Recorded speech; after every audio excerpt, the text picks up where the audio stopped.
Even Piers Morgan now realizes the folly of his support for Barack Obama. According to the president, and we're not at war with ISIS, even though we're bombing them. And this is all just nonsense rhetoric, and because ISIS clearly is an Islamic fundamentalist organization, it's a terror group, and when they start beheading American and British citizens in these gruesome snuff movies that they're making and releasing them to the world, taunting these countries, it's not good enough to simply say, yeah, I'm really upset about this beheading, and then 7 minutes later, as Obama did, go to a golf course and be seen goofing around on the first tee. That really hit home to me. Someone did a survey this week. They counted up the number of hours that Obama has been playing golf since he was president. Right? It was about 850 hours if you base it on a 5-hour round. More than the time he spent in his intelligence briefings. He attended 42% of his daily intelligence briefings. Total hours of that, 650 or something. So he's actually spent 200 more hours whacking a golf ball than attending his daily briefings. Now, it's not as simplistic as that. Obviously, he would get other briefings.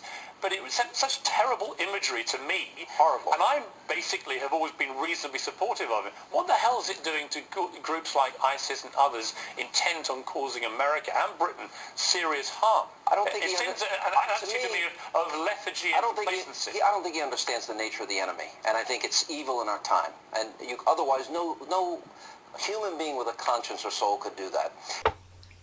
The rats are leaving the sinking ship. Piers, you're still banned at Highland Hill Farm.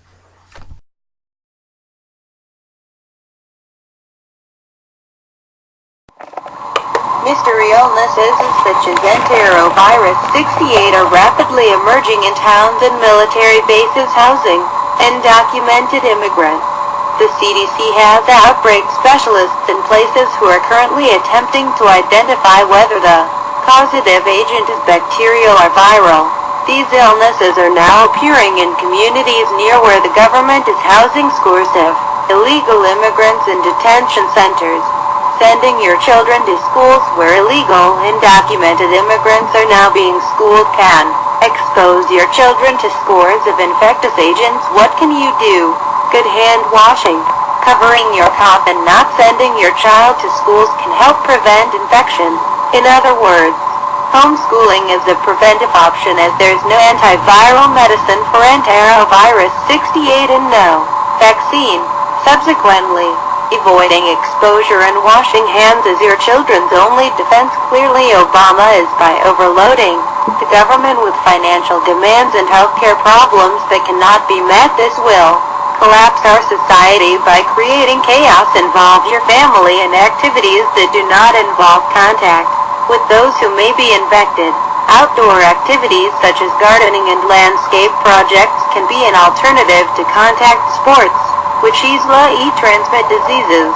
Building walls and evergreen screens will help families obtain more privacy and thus have less contact with neighbors. This will help reduce exposures by shielding contact family members. Great tree suggestions for fast-growing screening include arborvitae, cypresses, pines and spruce trees. The fastest and hardiest tree for northeast landscapes is the green giant arborvitae. Highland Hill Farm is a leading grower of green giants. Call for Green Giants Highland at 215-651-8329.